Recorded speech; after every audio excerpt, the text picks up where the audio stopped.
Hello, everyone. This is World Review with Ivo Daalder, a weekly look at news from around the world produced by the Chicago Council on Global Affairs. It is Friday, March 21st. Lots of things to talk about again this week. We'll start with Germany, where earlier this week, the three center parties that will remain in the German parliament when the new parliament gets seated voted to overturn the constitutional debt brake to allow for nearly 1 trillion euros worth in spending on defense and infrastructure. What will this mean for European defense and for German and European economic vitality? Then we'll turn to Gaza, where earlier this week, Israel restarted the war against Hamas, breaking the ceasefire both sides had agreed upon in early January. The resumption of war was entirely predictable. Indeed, Israel's government had shown no intention of ever entering the second phase of the three-phased ceasefire. So what's now for the 2 million people in the Strip and for the 50 or so hostages, half of whom are still believed to be alive, being held with Hamas? What can we expect to happen here? Finally, President Trump ordered wide-scale strikes against Houthis in Yemen and promised the, quote, complete annihilation of the group if it didn't stop firing on ships in the Red Sea. At the same time, the president sent a letter to Iran's supreme leader proposing the start of new negotiations with Iran on its nuclear program.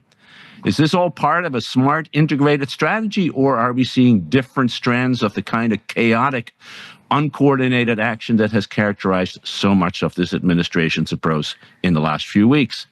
Here to help answer all of these questions are three reporters who cover these stories. Catherine Philp is World Affairs Editor of The Times of London. Stefan Kornelius is Political Editor of the Süddeutsche Zeitung. And Bobby Ghosh is Digital Weekend Editor at Bloomberg Opinion. Wonderful to see all three of you. Catherine, Stefan, good afternoon. Bobby, good morning.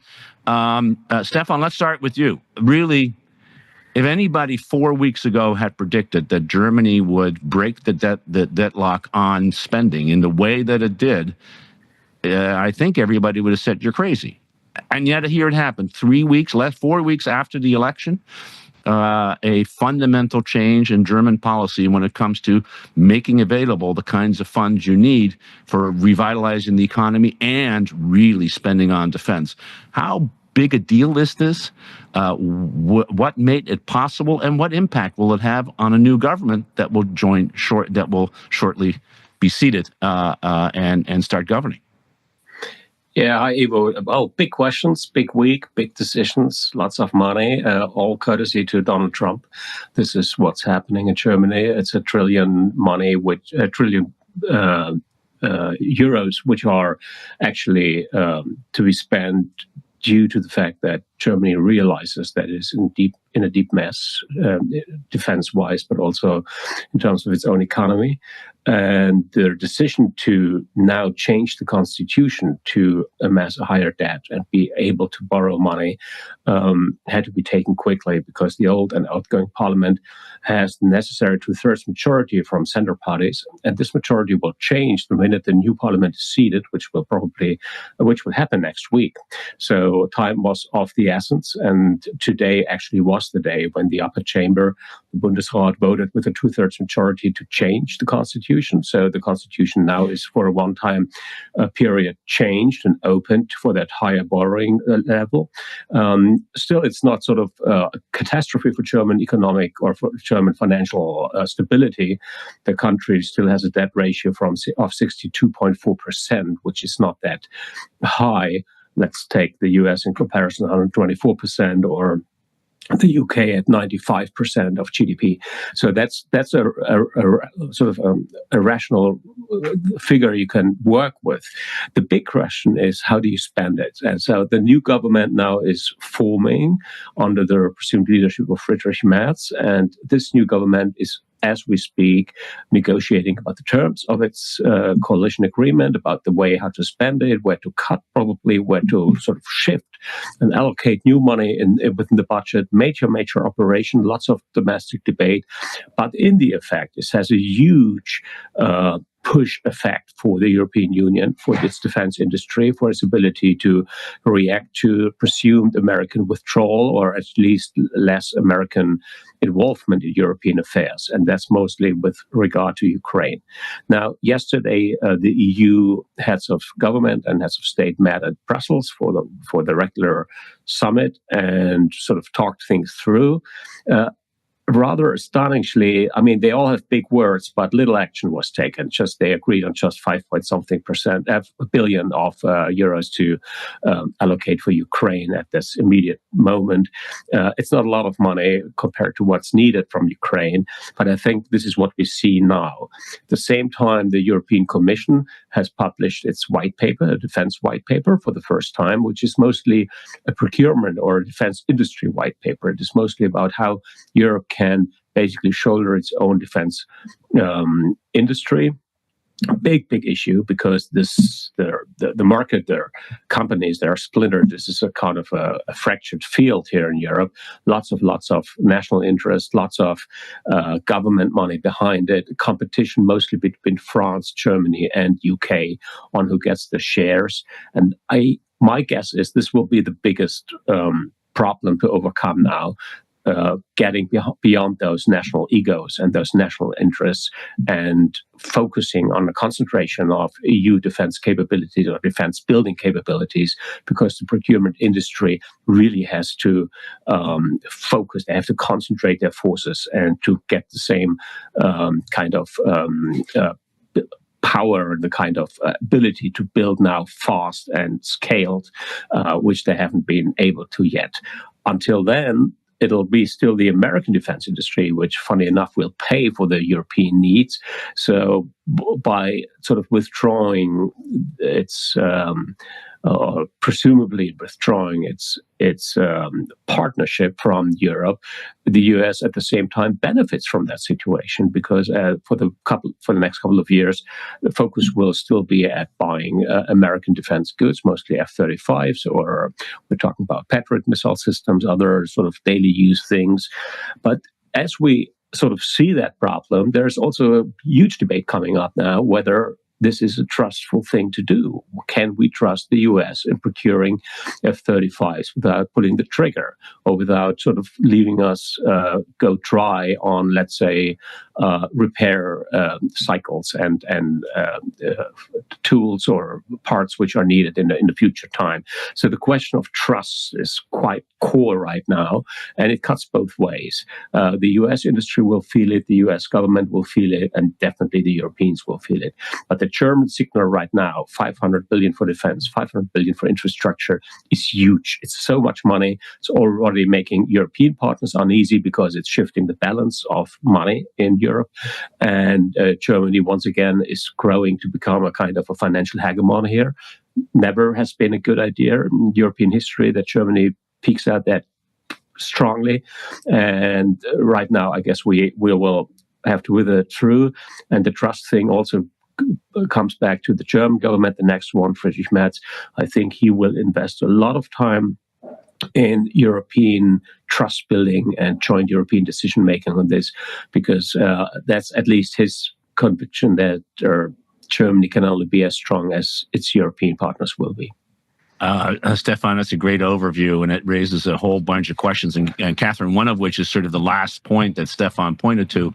I mean, most Europeans with a little sense of history get a little uncomfortable when the Germans get too powerful.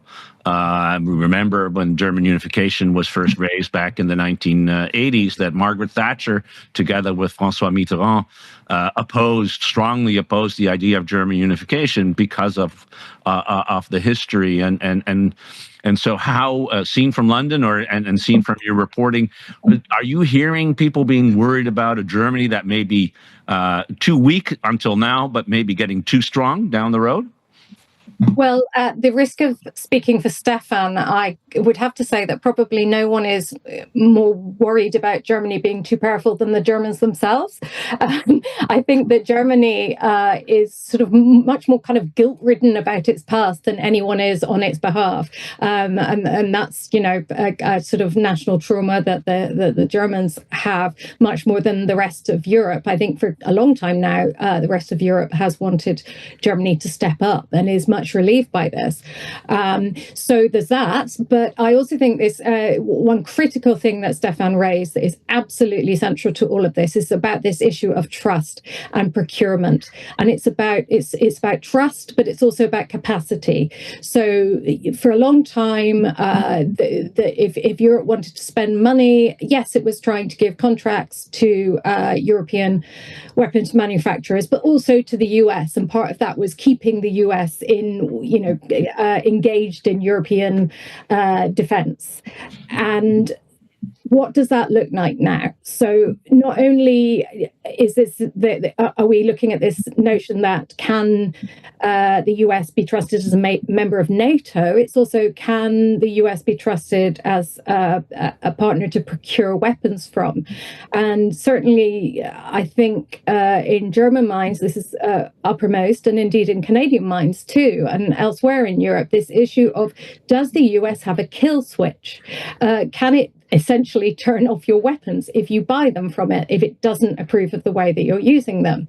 In the UK, I think, you know, one of the views from London, our defence secretary was talking very extraordinarily bullishly this morning, especially for a Labour government, about our nuclear deterrent, and saying that, you know, should Putin threaten us, he should be aware that we have a nuclear deterrent, and and actually was talking about using it. Now, one of the problems with that is that Britain's nuclear deterrent, Trident, in the form of submarine nuclear deterrent, it's an American acquired system, and it's really, we are bound to the Americans over whether it even gets used or not.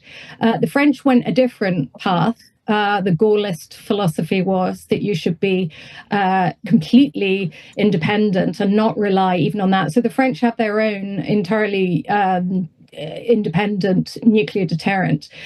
And I think this is an issue going forward. It's for Europe, with having also, passed this enormous spending package for weapons. There's a local dispute. I should probably describe it as thus over whether Europe will buy those weapons from the UK. And I think that the French have managed to slide into that, because we're not a member of the EU anymore. The French have slid into that condition to do with fishing rights, which has gone down very badly here, as in you give the European Union fishing rights in UK waters, and we may consider you as a destination for our defence spending. I think the larger point is, is Europe looking, and Ivo, I'd like to hear your views on this, because it used to be that we talked about an independent European, the European army was a great sort of bugbear of the Brexiteers, and they always used to say it would undermine NATO. Well, I'd be interested to hear your views on that. But also, with this massive uplift in defence spending in Europe by individual countries, as well as the EU as a whole, does Europe have the capacity to actually manufacture those weapons within the Union, or is that just too slow for it? Is it going to have to buy some weapons from the US? And indeed, does it want to? Does it still believe that that's a way of tying the US to Europe and ensuring that Trump does not just walk out of NATO?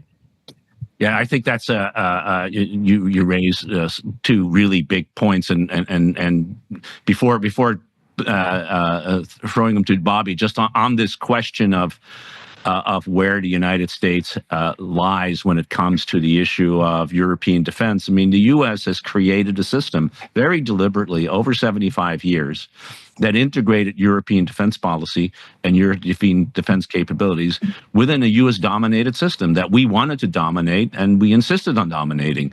Not only buying American, which was important in order for interoperability, we argued, but also because we didn't really want the Europeans to go off on their own and get involved in a war which we didn't have a decision on, and then we'd have to rescue them. And so the whole NATO structure was built around the idea that the U.S. could always be trusted, but the Europeans couldn't. Now, de Gaulle, of course, disagreed with that, and that's why the French went a different way, but they were the only one. I mean, the German rearmament in 1955 was allowed only because Germany would be fully and completely integrated within the NATO structure, and their generals were responding to NATO generals, that is, U.S. generals, and that system still exists. So you can't just walk away from it and believe that Europe will then take care of itself.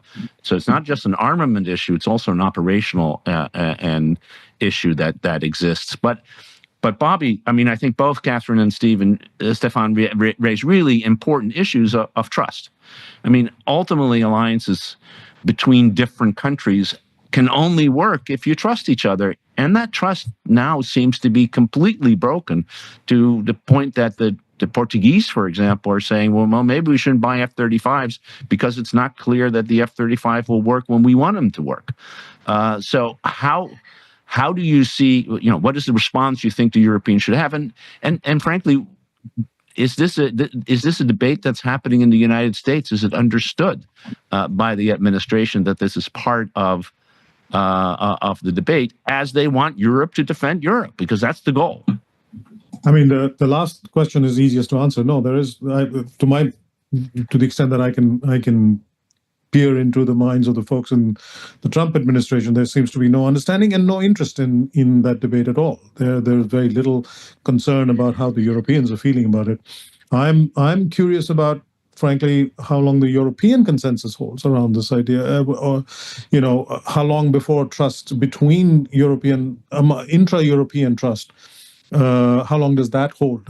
And apart from American sort of willful negligence, you also, of course, have Russian deliberate attempt to try and break that trust, and that's been going for years. And so I'd be concerned about that. And we briefly discussed this before we came on air, which with all this spending that Germany is now building up a head of steam to spend $1 trillion on infrastructure and defense.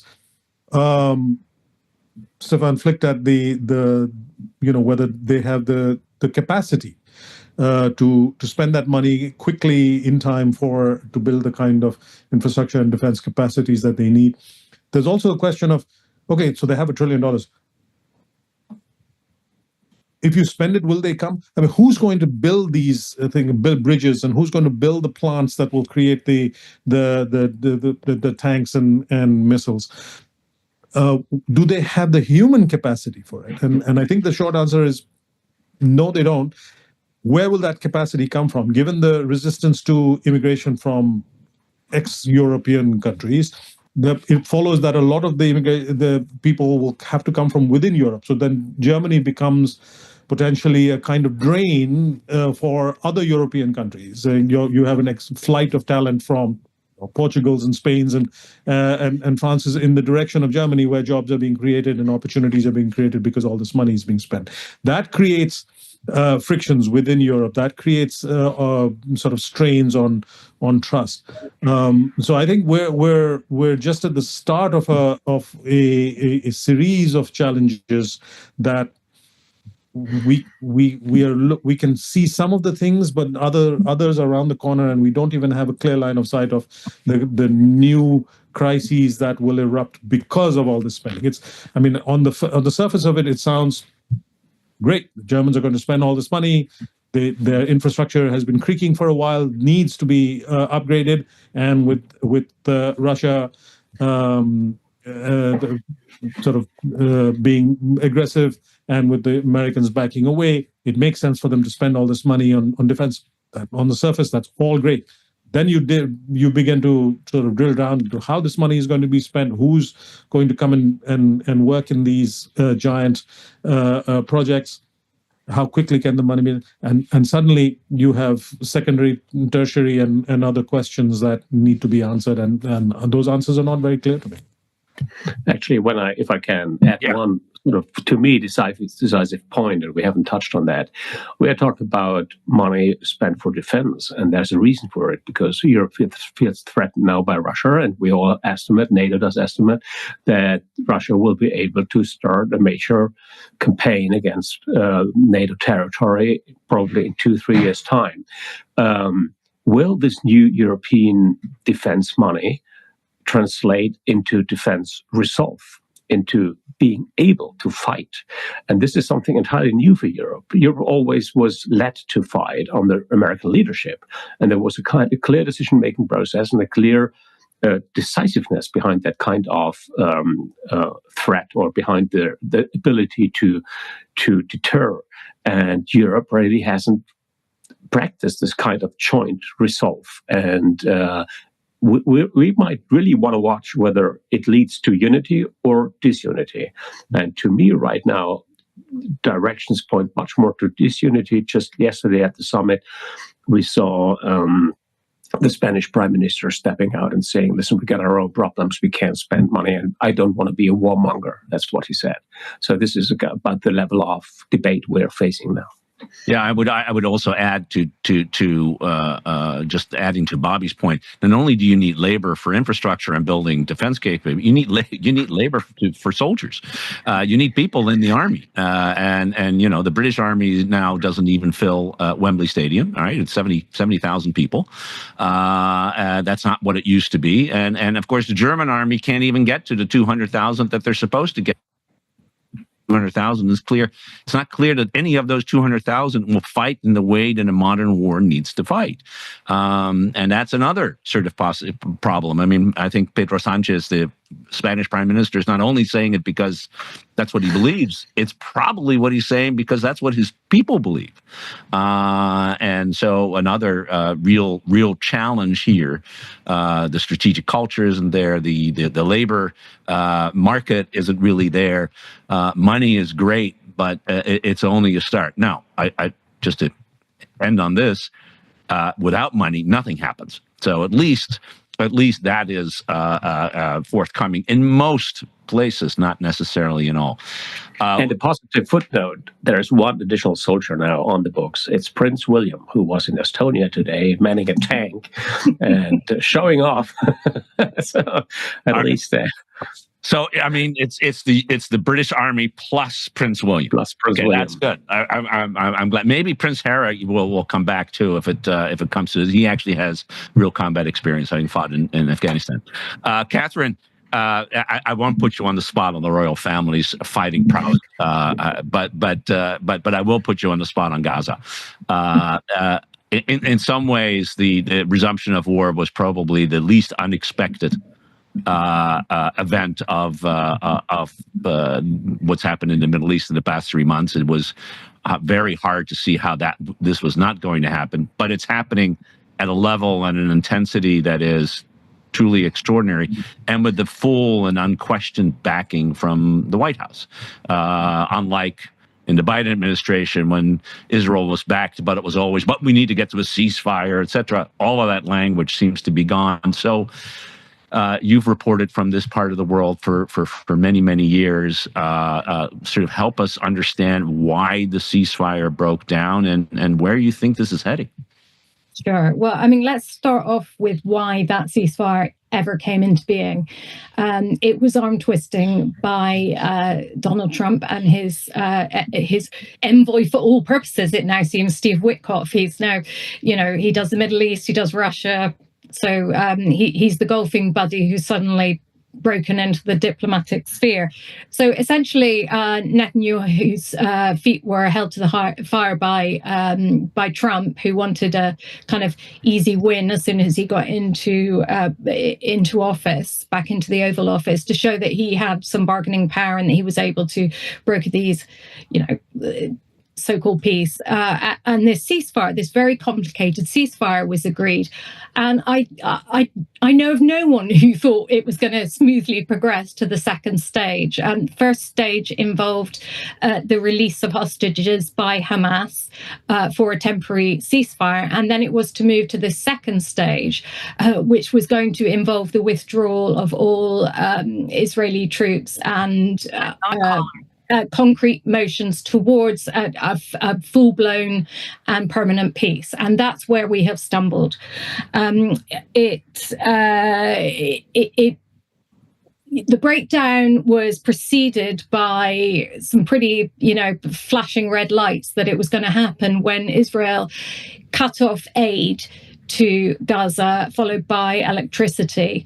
Now, these are both actions that, in their simplest form, look like a war crime. They would be considered that in most areas, but not a peep out of the White House about those. Since then, the ceasefire has wholly collapsed, not only with a very heavy bombardment over Gaza, so heavy in civilian losses to the point that it looks indiscriminate. It did, in fact, target some Hamas leaders, not of the military the hierarchy, but in the political hierarchy. So it took down some of them. And it's continued with a new ground offensive, which looks dangerously like it could tip back into full-blown war. Now, Steve Witkoff has reinserted himself into this and is trying to, lure Hamas into new negotiations, promising there will be an end. This is going to be much more difficult than it was previously. Both sides have tripped up over the previous ceasefires. They both broken it repeatedly. The problem really, as ever with these things, is where domestic Israeli politics comes into this, and not only their support from the US. So we have had Netanyahu essentially was coming up to a cliff edge, whereby if he did not manage to pass his budget, there would have been the automatic triggering of elections. He's rescued himself from the brink of that by having Itamar Ben-Gvir come back into the cabinet because of his resumption of hostilities. That's brought him back. So he's safe from this far-right challenge that he was facing and the collapse of his government. But on the streets of Tel Aviv, we've seen huge outpouring of anger from Israelis, and particularly those led by the families of the hostages, who feel that the resumption of all-out hostilities endangers their loved ones who are still there. And they feel that, they have felt throughout this entire conflict that Netanyahu has prioritized his own survival above the safety and the lives of their loved ones. So they would like to go, to rewind back to stop those hostilities until they've got out their loved ones.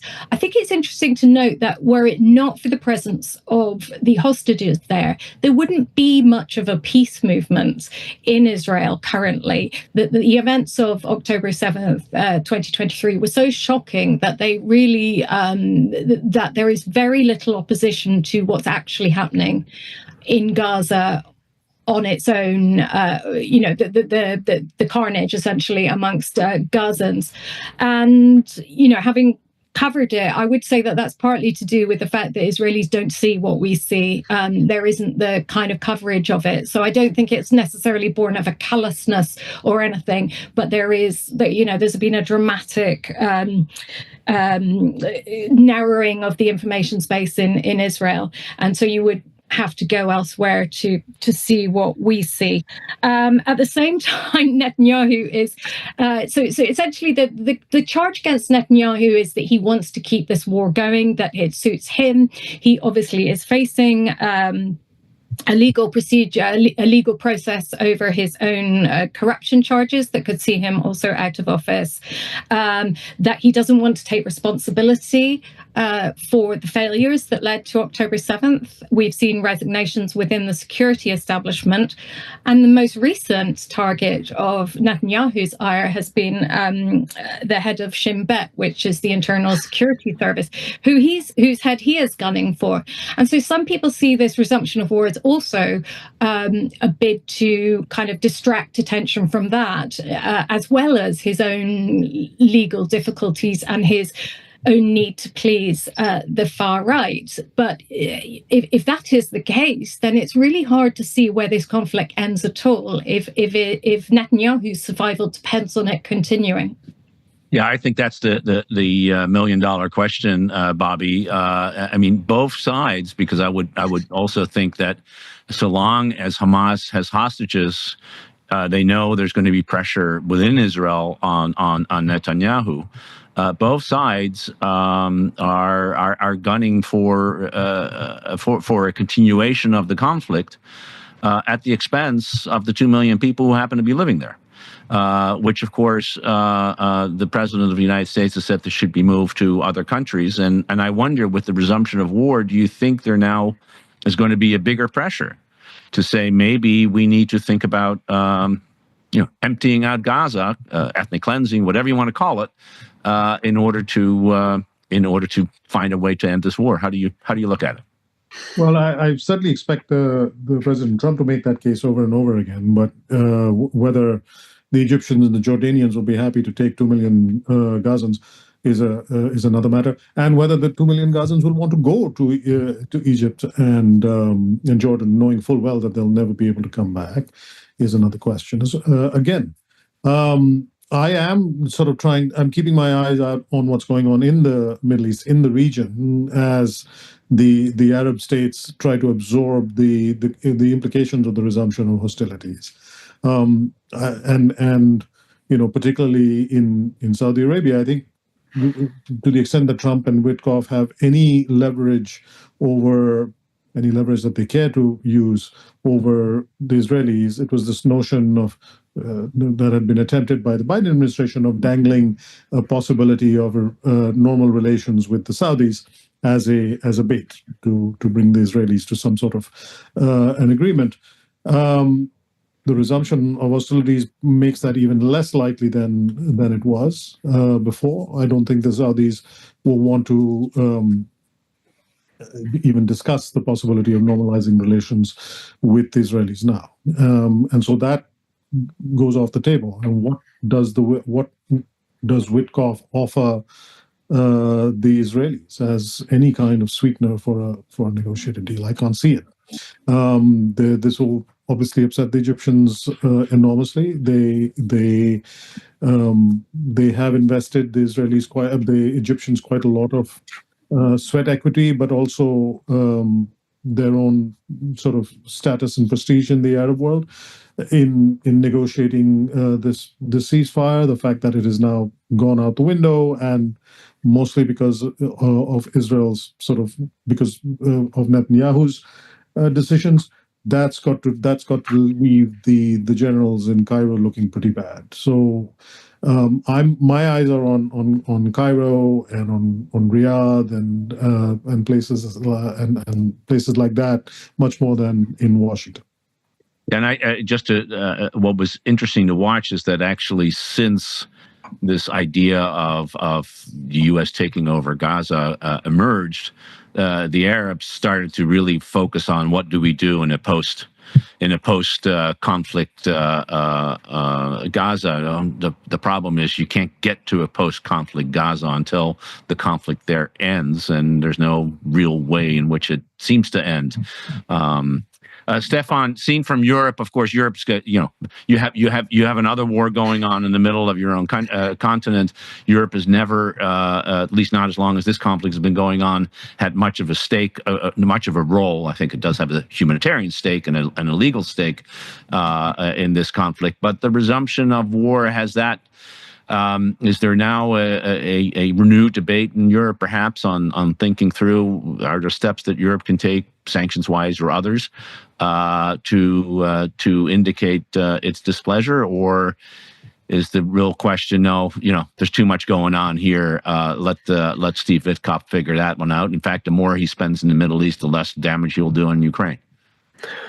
Well, I guess it's mostly a kind of a feeling of helplessness, of impotence, that you pretty much can't change things anyway from a European point of view. You can be moralistic, but that's not changing a thing in the Middle East, as we all know. I guess from the perspective here, the overriding issue is the one of finishing the business, which in the end leads us to Iran. We'll talk about the Houthis in a second, and Yemen. So that and Gaza also points to that direction. The Hamas is still active and alive, and the scenes of those exchanges of hostages were dismal, and we were all thinking, well, this will never end.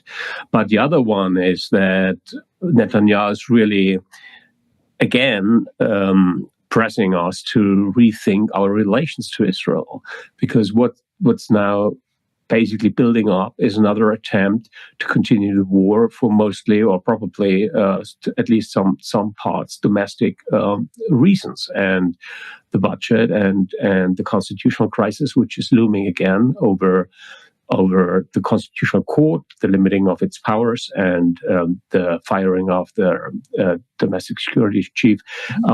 They are pointing to the fact that as the war, as at the beginning of the war, Netanyahu has mostly a power issue. He has an issue to stay in power. Investigations into his doings have been started and are building. So here we are again, one man keeping the country and the region hostage to his own service.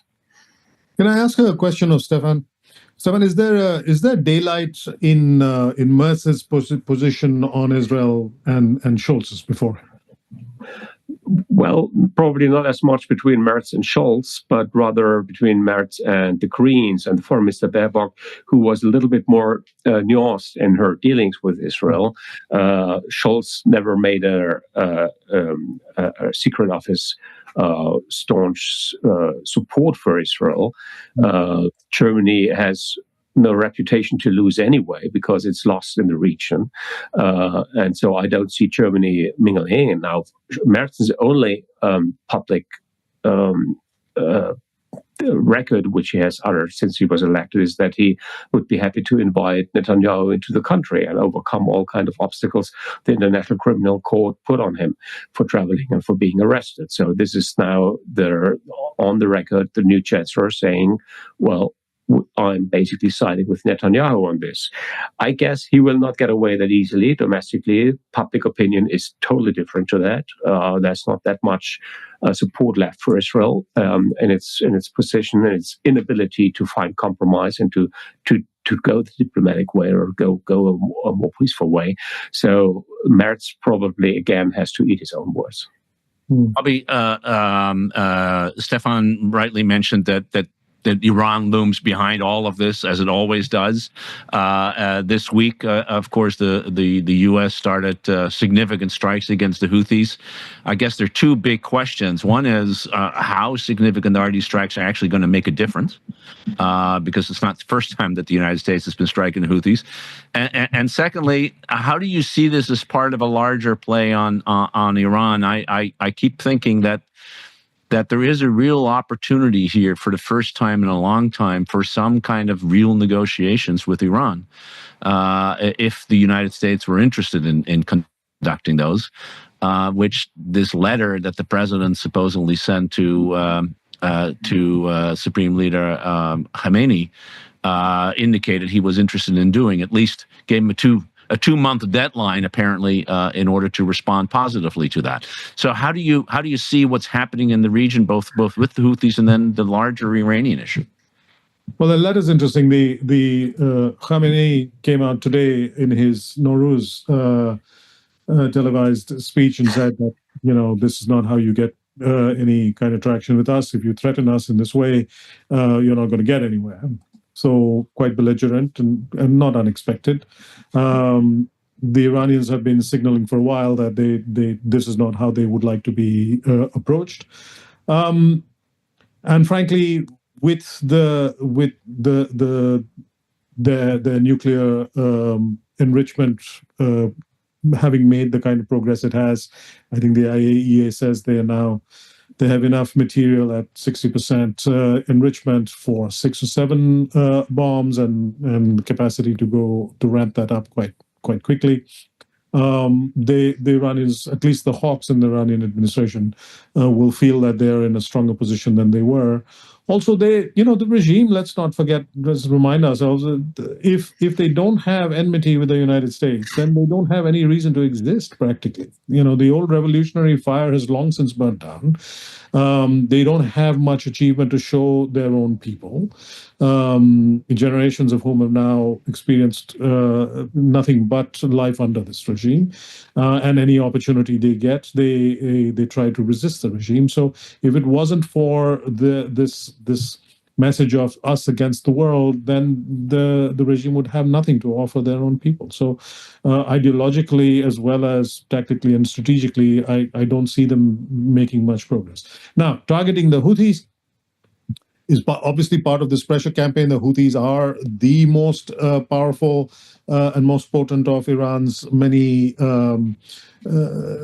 sort of cat's paws around the region. The Houthis have an entire country to themselves, a very large country, and a population that seems to be completely cowed.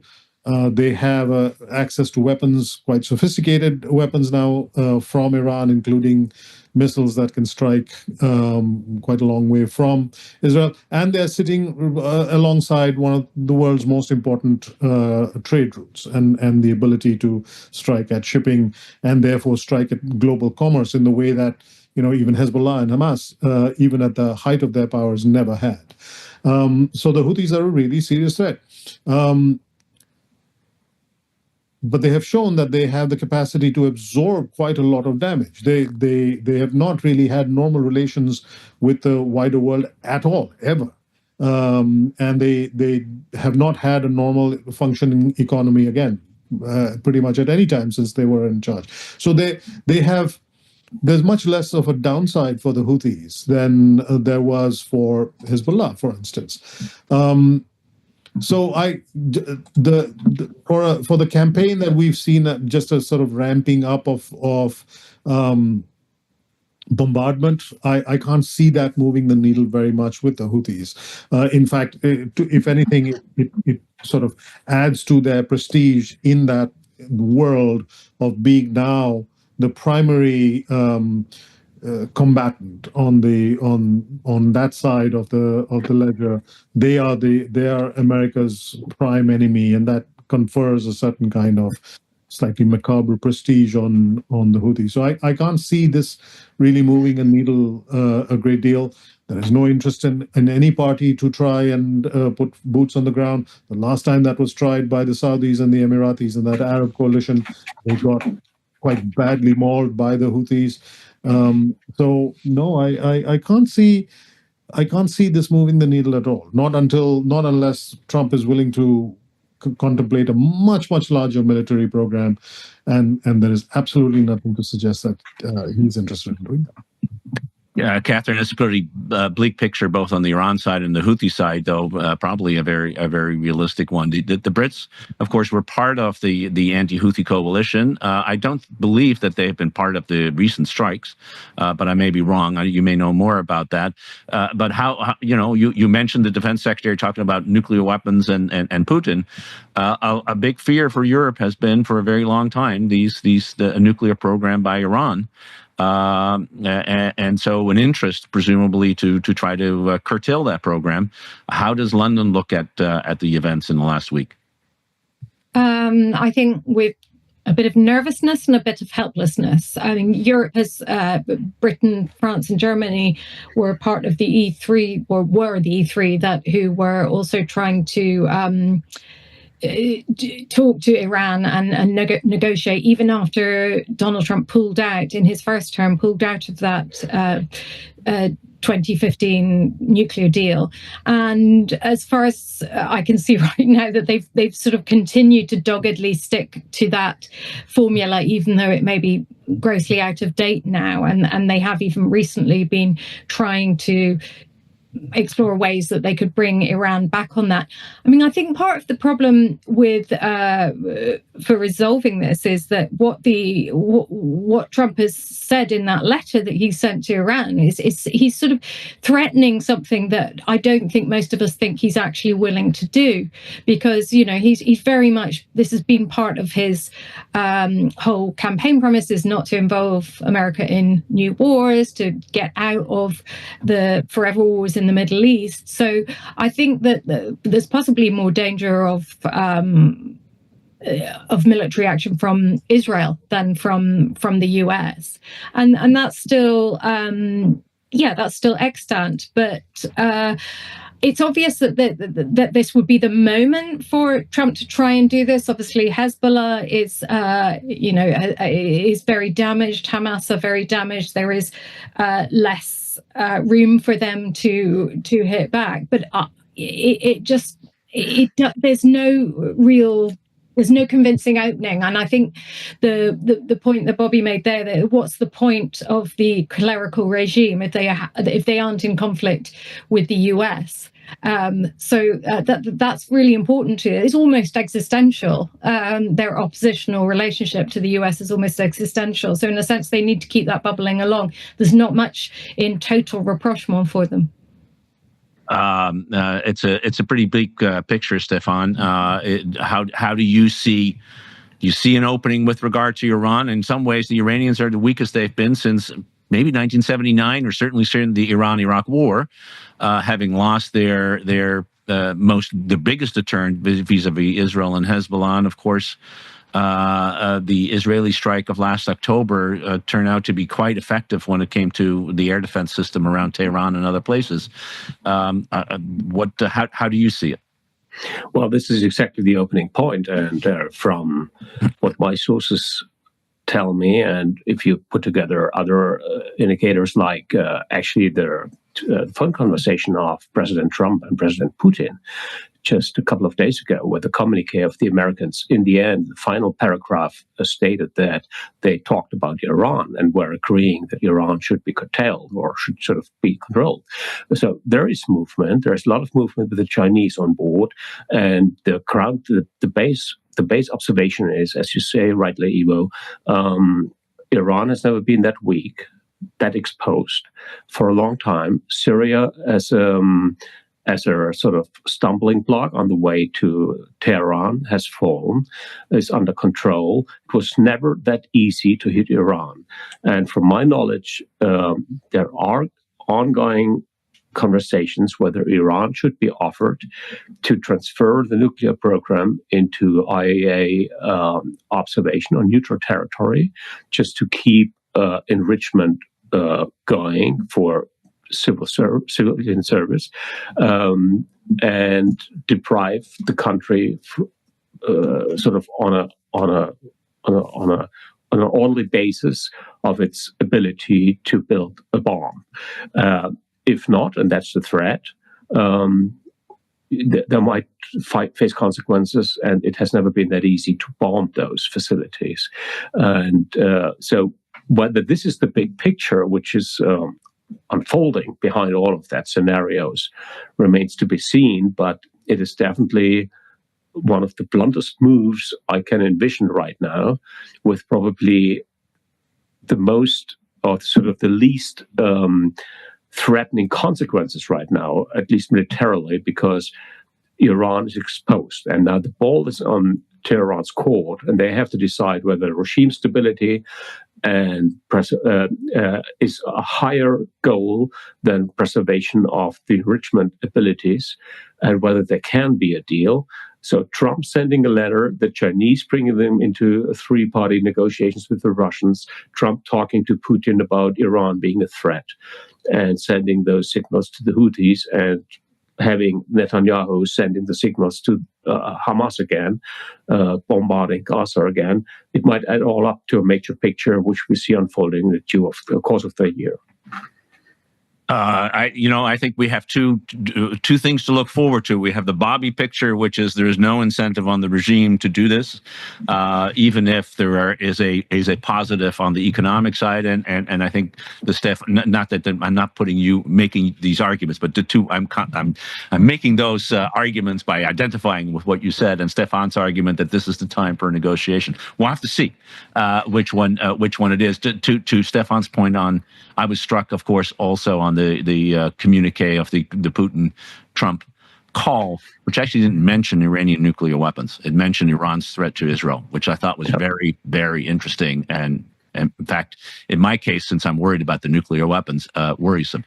But we will watch this space. And I can't thank anybody for more than the three of you, Catherine Philp of The Times, Stefan Kornelius of Süddeutsche Zeitung, Bobby Ghosh of Bloomberg, for enlightening us, raising some very serious questions about this week's big events. I hope all of you are engaged in these issues. I want to thank all of you for tuning in. We'll be back next week with another edition of World Review with Ivo Daalder. Until then, have a great weekend.